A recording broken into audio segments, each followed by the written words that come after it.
the SR-71A, a strategic reconnaissance aircraft.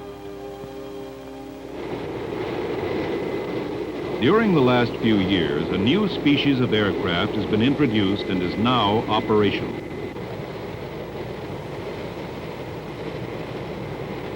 Designed to seek information vital to the planning of future military operations, this vehicle has taken its place in the United States Air Force Strategic Air Command.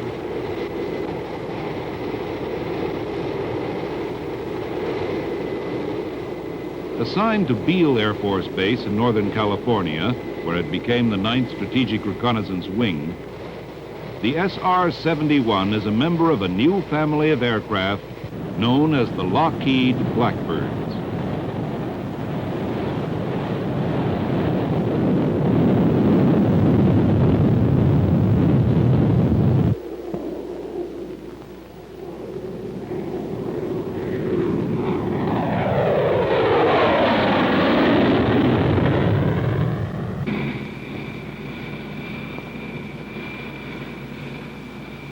Introducing many new and forward steps in aircraft, engine, and equipment design,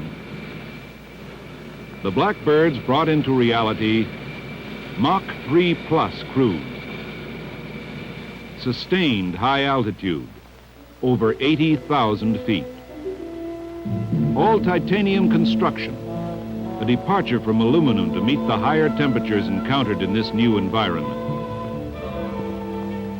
3 different vehicles make up this new family of birds. The YF-12A, an interceptor. The SR-71, a reconnaissance aircraft. The SR-71B, a dual-control pilot trainer. Common to each model is basic size, J-58 engine, air refueling capability, internal subsystems, speed and altitude envelope, and a crew of 2.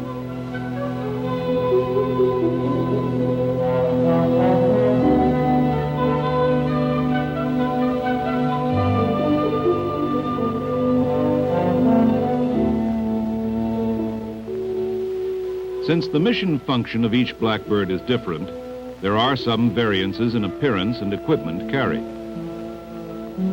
Now, one at a time, let's look at these 3 birds. Built for the Air Defense Command, the YF-12A interceptor was first flown on August 7, 1963.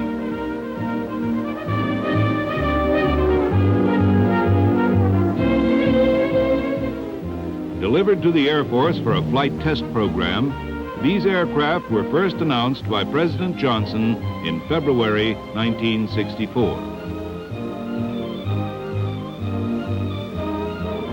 They were then shown to the press at Edwards Air Force Base.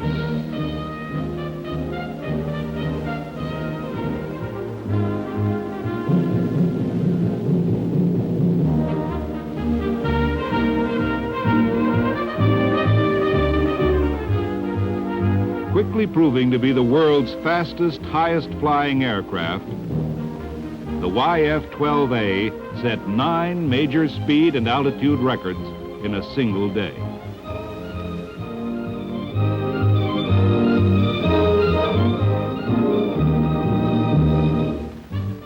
Now, let's look at the YF's mission function. Housed in the nose is the ASG-18 radar for fire control guidance. Carried aloft internally is the AIM-47 missile for aerial launch.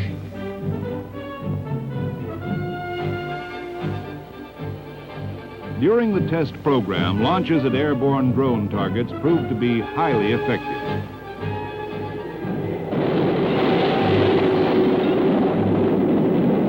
Target acquisition was demonstrated at extreme distances, above and below the launch platform, at ground level, and at high altitude, both over land and over water.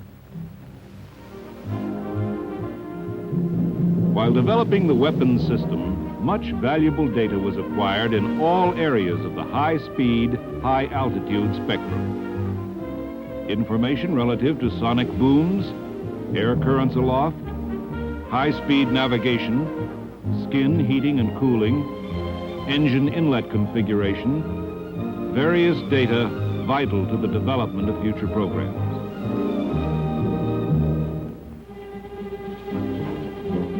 The SR-71A, the reconnaissance bird, made its first flight December 22nd, 1964.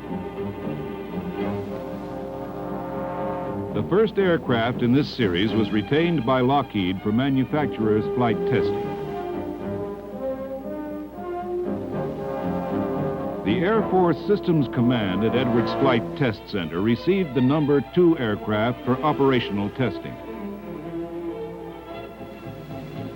Both programs were conducted simultaneously to shorten the time span from first flight to operational use.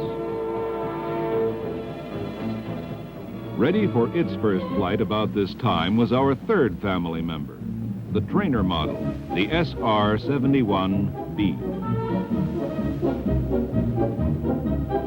Easy to identify because of its raised second cockpit and 2 lower fins, the SR-71B has performance capability nearly equal to the SR-71A.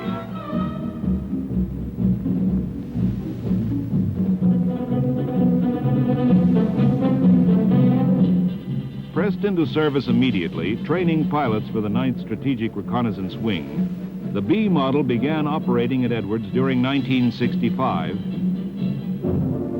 and moved to Beale in January 1966.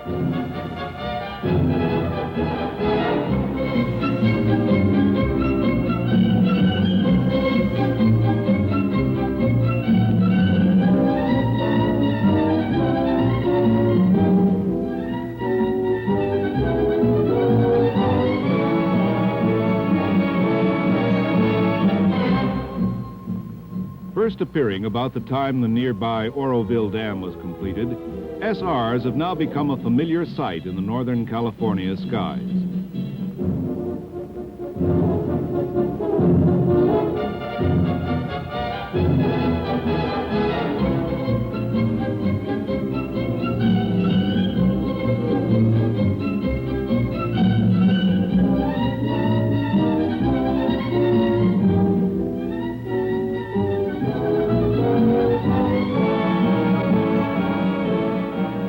The SRs brought with them to Beale many new and different operating procedures. New to the Air Force and unique in current flight operations is the Physiological Support Division, which prepares the crews for flight. Suiting up begins with a fully pressurized inner garment. Air pressure is supplied through a network of channels leading from the main inlet fitting to the hands, legs, back, and neck. For crew member comfort, a ventilation duct system is also provided. The aluminized outer garment affords critical heat and wind blast protection. Built into this outer garment is the parachute harness, survival kit, and water flotation gear. The helmet, a fiberglass dome with anti-buffet liner, incorporates a face seal, earphones and mic, plexiglass visor, and shade. Pressurized and heat-resistant gloves and boots complete the suit.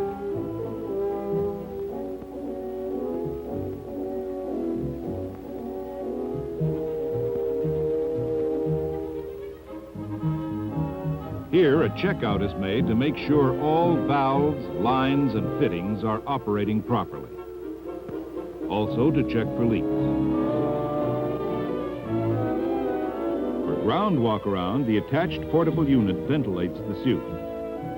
It can also supply oxygen to the helmet if pre-breathing is required.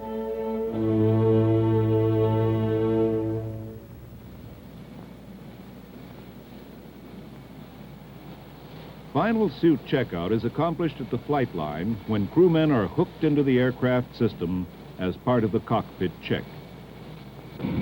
Assuring maximum crew protection, PSD personnel have a vital part in the success of every mission.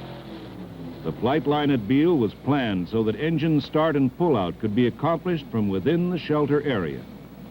To start the engine, 600 horsepower starter carts are used. Once the compressor reaches a given RPM, a liquid self-igniting chemical is injected into the combustion chamber and the engine is started.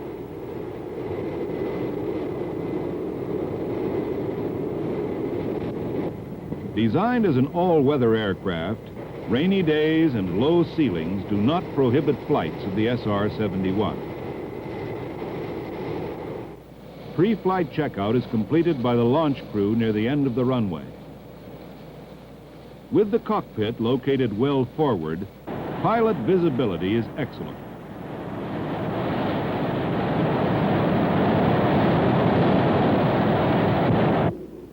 Takeoff roll is about the same as for current Century Series fighters.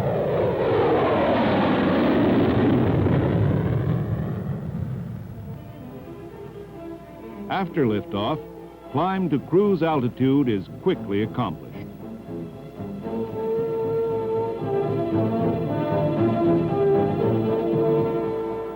In-flight refueling by KC-135 tankers provides global range. After rendezvous, the SR moves up into position. The boom operator initiates hookup, and a load of fuel is transferred.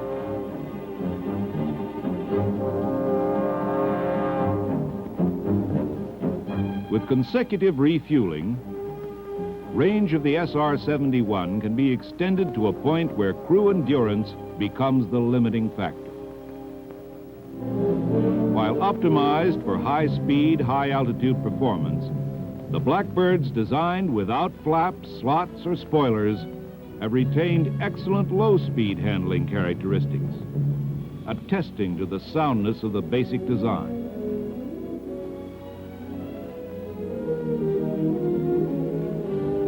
Approach and landing speeds are comparable to that of subsonic jets.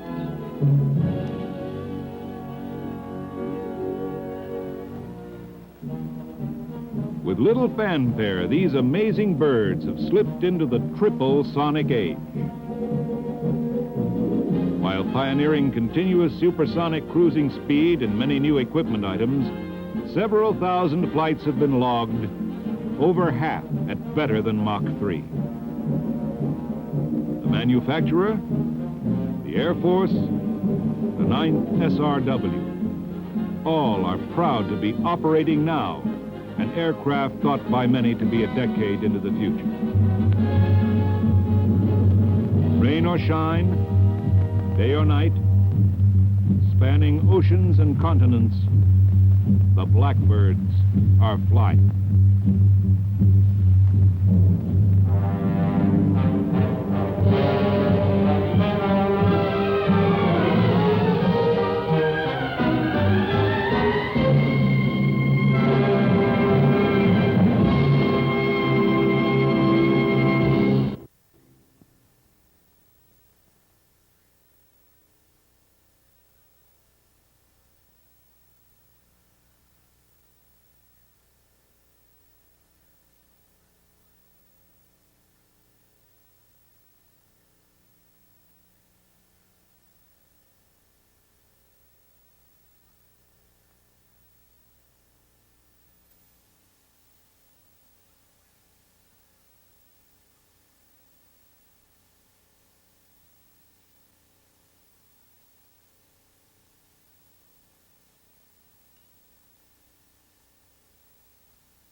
The world is not a peaceful place. At any given time, there are dozens, even hundreds of adversaries involved in confrontation, ranging from threat to outright conflict.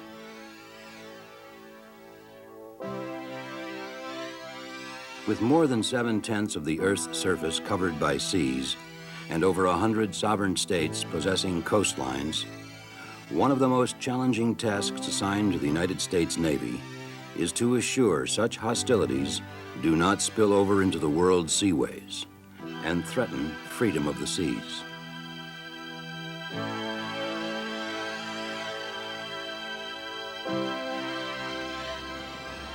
We're in the area.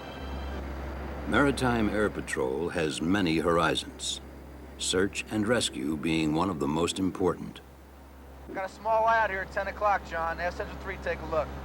Section 3, we have a small light, 10 o'clock, about 7 or 8 miles. TC flight, I think we got our contact out here, 10 miles. We're going to take a look at him. Can we talk to this guy on any radios? Even on the darkest of nights or in low visibility situations, the Lockheed-built P-3C Orion can clearly see otherwise invisible targets with its infrared detecting set, or IRDS. Roger, sir, we have your position. The help should be there by tomorrow morning. Thank you so much for your help.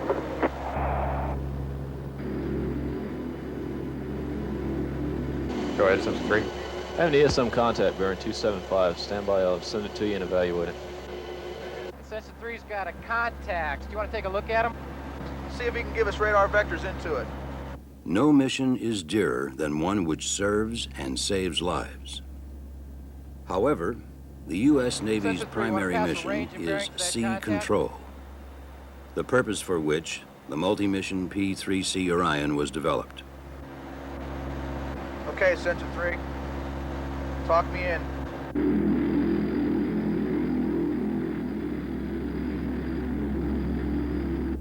Section 3 flight, be sure to get this on IRDS film. And TC, are you taking a look at this contact? Roger, flight. I'll make sure intelligence sees this. When IRDS reveals something of specific interest, it can be simultaneously recorded onto motion picture film for a more detailed appraisal by the ASWAC back at home base. Okay, where is he now?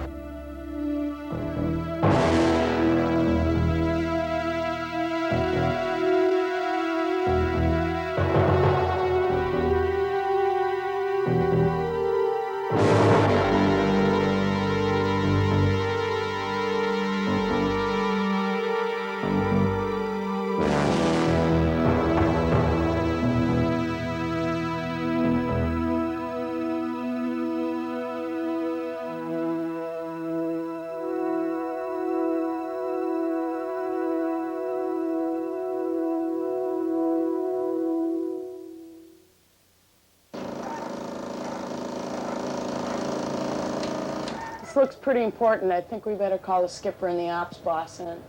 At 2 in the morning? We're up, aren't we?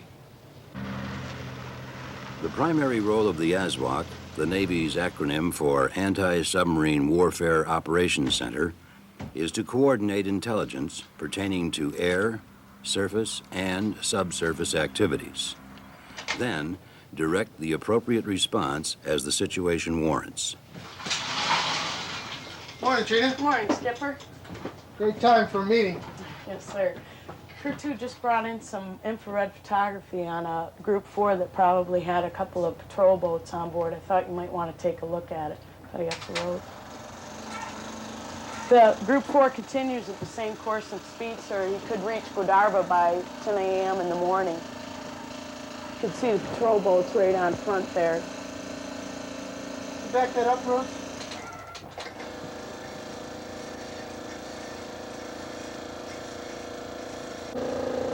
Okay, we need to get somebody out there. Let's launch ready. Okay, this could be hot. You want to set up around the clock ops? Definitely, let's do that. Yes, sir. Hello? Yeah, I'll be right down. Quick, all-weather, day or night response is the hallmark of effective maritime air patrol. And as the crews who fly the Orions know, it's their plane's long legs, dash speed, and dogged endurance which gives the P-3 its unique role in the Navy's sea control mission. This morning's mission requires they intercept the suspect ship before it can reach the sanctuary of Guadarba's airspace. Then, at dawn's first light, photograph its unusual deck cargo.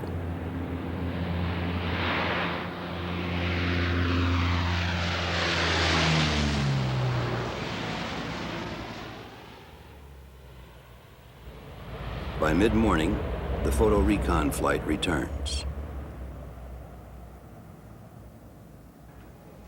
It's too early for this. You're always complaining. Oh, well. Morning, guys. Morning. As some of you might know, Crew 2 obtained some infrared film on a Group 4 arms carrier during event SA-193 last night.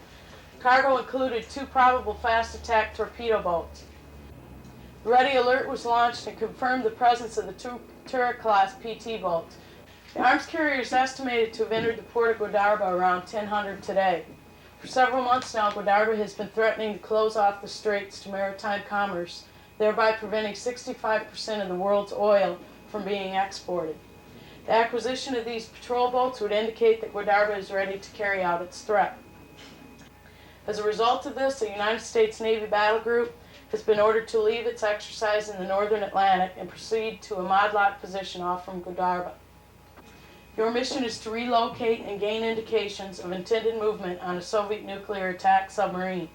The submarine was last located approximately 400 nautical Though a miles battle from group Guadarba. has been ordered into the threat area, it will still be days before their arrival. But the vital element which frequently tempers hostile actions is the quickness with which our presence is evidenced. Designed to have great range, on-station endurance, and mission flexibility, Orion is ideally suited to fill that gap. That time between the inception of a threatening incident to the surface fleet's ability to respond. Meeting this challenge are the men and women who operate and maintain the burly Orions. They are years ahead of their civilian counterparts in shouldering the responsibility for these multi-million-dollar systems and the crews who fly them. The P-3 features one of aviation's soundest airframes, providing an exceptionally low maintenance to flight hours ratio. Her 4 sturdy turboprop engines require a minimum of servicing while assuring maximum reliability.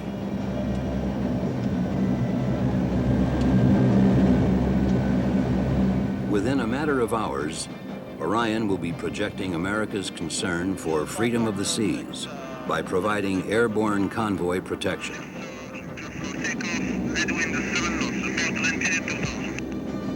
Juliet Foxtrot 06, roger. Cleared for takeoff. Will report Lentini, level at 2000. Roger. Ready to go. Here we go. Roll. Horsepower normal rated. Right.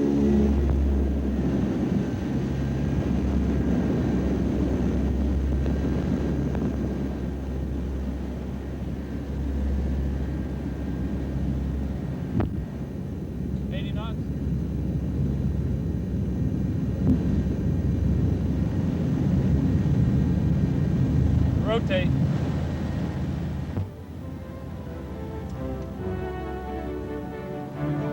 Air coming up.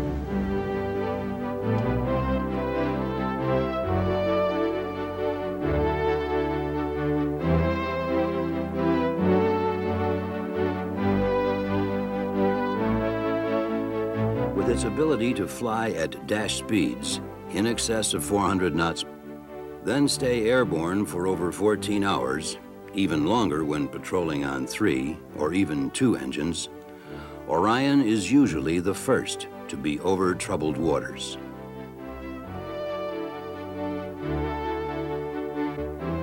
Though Orion is a warrior for all seasons, equipped to handle numerous maritime missions, she is first and foremost a submarine hunter. The P-3's electronic surveillance measures, or ESM, has detected a pulse of air search radar. A moment later, an earlier deployed passive buoy also gains contact, which the acoustic sensor operator identifies as a Soviet nuclear submarine.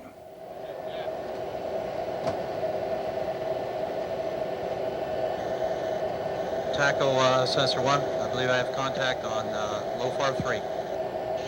Okay. Mike, go ahead and turn to 110, please.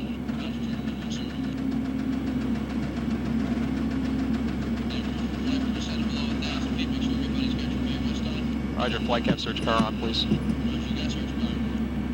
Roger, are we depressurized flight? Yeah, we're depressurized. Okay, get the pre-pulse chute ready. We'll be putting DIFAR 15, diecast 2 way on top, out of smoke. Roger, DIFAR 15 and diecast. Roger, I got him. Tally ho, 11:30, just left of the nose. Stand by, man. I got him, he's up. Got him on earth, on film, and standing by, man. Roger. Liners installed, sir. Standing by with the smoke. And give me a now on top flight. Roger, stand by, about 10 seconds. And it looks like he's getting ready to go down. He's going to be going down on it. 5 seconds. Mark on top. Now. Man. Buoy's away. Roger, coming around. Diecast 2 is up. 15's up and falling. Roger, go ahead and ping 2. Aft observer, see if you can still see him. Yeah, flight aft, be advised, I don't see him anymore. Looks like he's completely under now. I got a slight swirl, flight. Okay, tackle sensor 1, I have contact on diecast 2, range 400 yards. At the Tactical Coordinator Station, each sonobuoy, as well as the P-3C's own movements, are tracked by a digital computer. This displayed data provides the tactical coordinator an electronic view of his battlefield and helps him to see where he should make his next move. Roger, stand by, he's about 15. DC ground search power, please. Roger, search power. Got search power? Roger, I'm going to be executing a line pattern here in second and flight difference. The Magnetic Anomaly Detector, or MAD, pinpoints the target's location with attack accuracy. But today, Orion's mission is not to interdict sea traffic in any form, but to collect vital data. Data which will be forwarded to the approaching battle group. Information that will be used to guide the fleet out of harm's way. But the dimensions of the operation expand as Guadarba's sponsors choose to fly their own flag. On the third day, a Kirov-class missile cruiser is spotted approaching the threat area. And another submarine is detected along the battle group's route. The demands upon the Orions expand. So prodigious are the P-3's surveillance systems, she is able to screen hundreds of thousands of square nautical miles per flight, producing a flow of data which would literally overwhelm basic intelligence sources, were it not for the ASWAC's bank of computers, which sort the vital information from the redundant.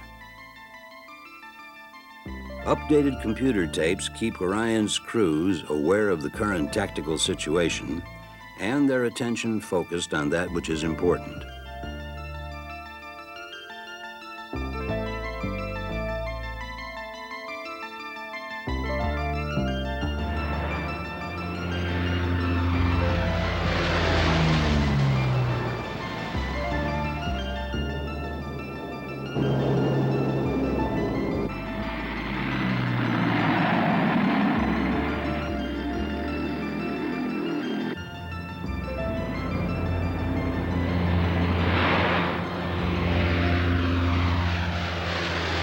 But the steady beat begins to take its toll. By day 5, another Kirov is spotted heading for Guadarba. The need to monitor so many threats has begun to stress the very fiber of Orion's geographic spread. A stress that is eased by bringing in a Naval Reserve squadron of P-3s. And since Orion is essentially a self-contained weapon system, needing a minimum of support equipment, even the most remote air bases can be used as a temporary home. Fuel, spare parts, and weapons are delivered daily.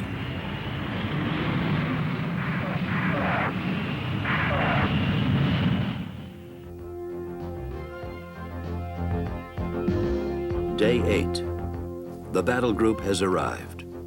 Its very presence will cause others to pause and weigh carefully their course of action. And that is the objective of the power projection mission, to emphasize the wisdom of restraint. Intelligence indicates a submarine transiting in from the southwest should reach Point Alpha approximately noon tomorrow. How many submarines does that make now? That'll be 2 threat submarines that we know of in the area this time. Okay. Now the carrier's own fighters and attack bombers will provide convoy protection, while S-3 Vikings will take over monitoring the subsurface threat, freeing the P-3s for other duties. But in the beginning, only Orion was here, playing a pivotal role by demonstrating that our naval power can reach far quickly. With the battle group's own S-3 Vikings taking over the inter-ring surveillance, the Orions will be assigned to patrol the task force's extended outer ring, a role that will now feature several additional talents of the multi-missioned P-3. Capital Lima Foxtrot 06, contact on Soviet submarine this time. Stand by to enter the link net. Through data link, the Orion can load the Viking's own computer with all the mission data which has been generated by the now departing P-3, instantly putting the S-3 into the current tactical picture. TACO S-3 is in the link net at this time. Now moving into the outer defense zone, Orion will conduct long-range, low-profile surveillance.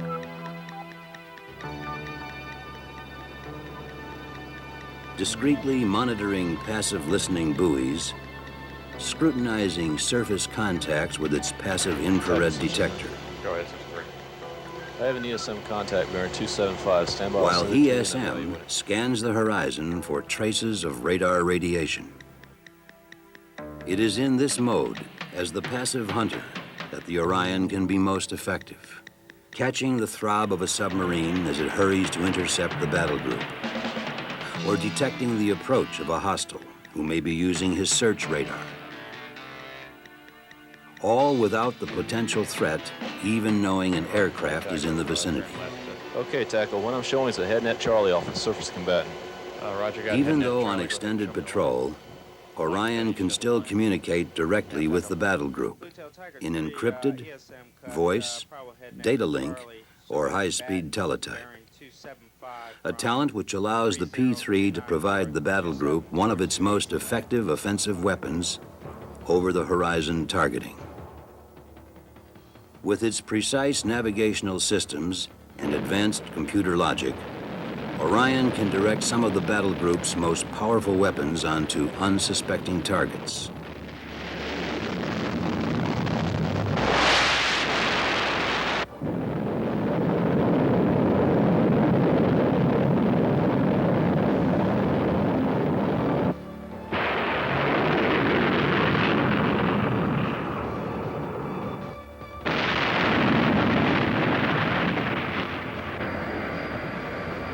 I'd like you to bring up the radar sector in that direction and see if you can get me a new radar contact. And I've got you a radar contact. Is that the marker? I have it. And unlike the past, when radio silence played havoc with tactical coordination, line-of-sight data link allows Orion to transmit, receive, or relay the most complex data without compromising the fleet's position. In short, the P-3 Orion is ideally suited for the command, control, and communication mission.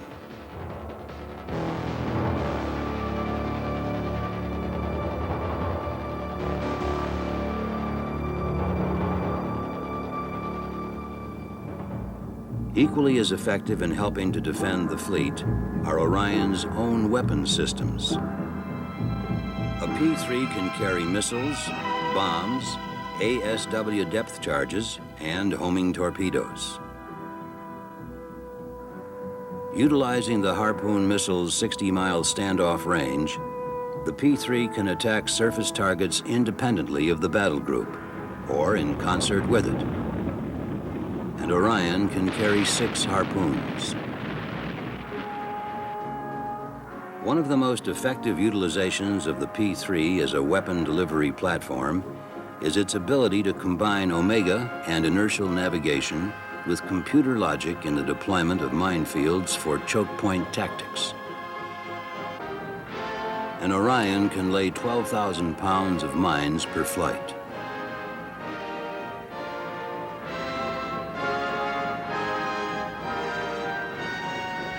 Orion has many stingers, but the aim of the power projection mission is to demonstrate potential, to leave no doubt of commitment, and our ability to honor that commitment. A commitment that began with Orion's original detection of Guadarba's potential threat to maritime navigation. Within hours, P-3 Orions began around-the-clock patrols over the threat area, and the situation continued to grow until the battle group's arrival, proving to Guadarba and her friends that free navigation of the sea is a vital issue to America. One, if challenged, could lead to a confrontation neither side wants.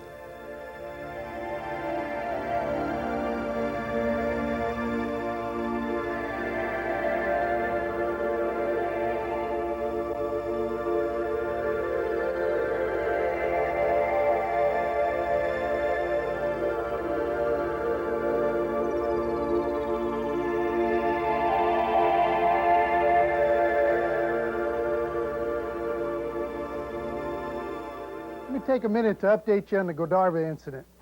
From Crew 2's initial detection on the infrared film to the crew that's just landing now, it's been a superb evolution. The boss is well pleased. The task force is now on station. Guadarba has withdrawn its torpedo boats, and it looks like we've checkmated the situation. As this winds down, we're going to reduce our flying on the Guadarba incident to 1 flight a day. Now, I don't want you to lower your guard. Stay sharp and heads up. Checkmated, not the worst of objectives for cooling down a crisis, because no kings are lost, nor shots fired. And that is the goal of today's Navy, to play the game so well, there can be no doubt of our commitment, nor illusion of our ability to win. This means being ready. Being there first, with the tools needed to do the job.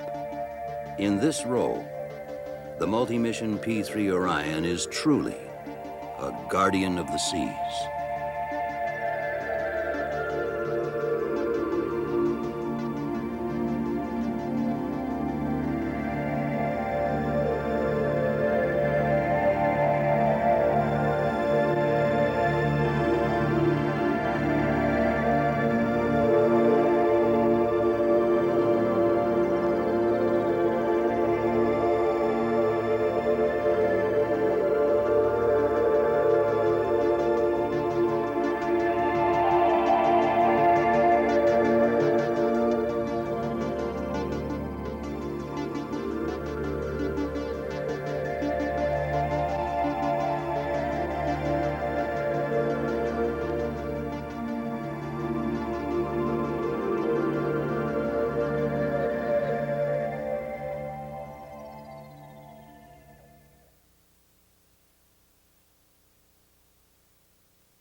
The 1950s were a time of frolic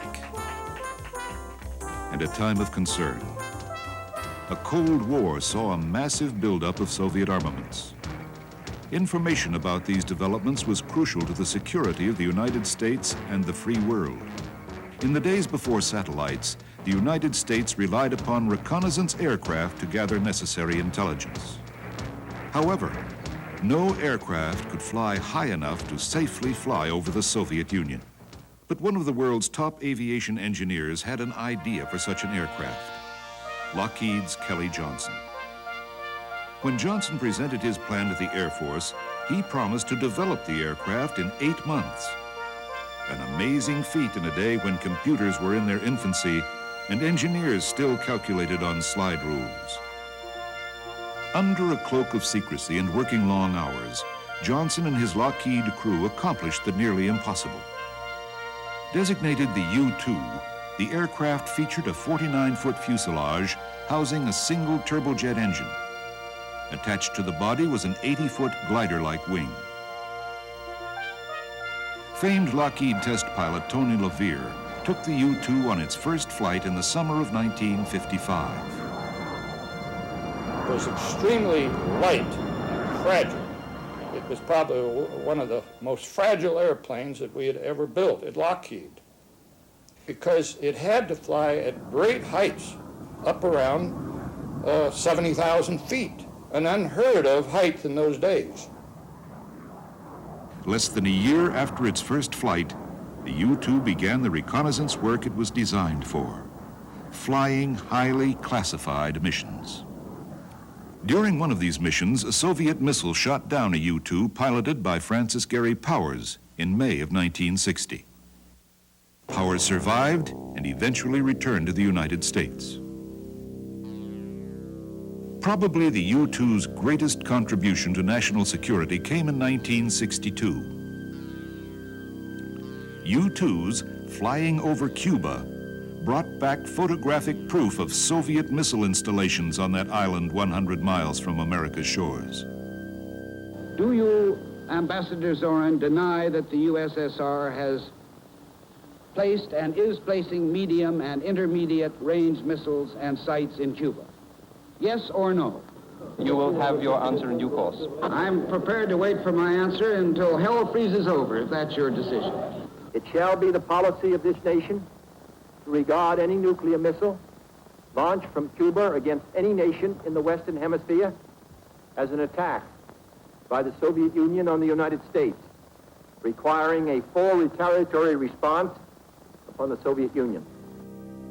Later, U-2s returned with pictures showing the dismantling of these installations. To handle various mission requirements, Lockheed built U-2s in several models. The U-2 has demonstrated its versatility by landing and taking off from an aircraft carrier, and by performing vital scientific missions for the National Aeronautics and Space Administration out of Sunnyvale, California. From its lofty vantage point 12 miles above the Earth, a U-2's sophisticated cameras can record hundreds of square miles in a single frame, helping to plot the course of urban development, recording the havoc caused by an erupting volcano, or the possibility of flooding due to an early spring thaw. But the majority of U-2s still fly reconnaissance missions over potential trouble spots.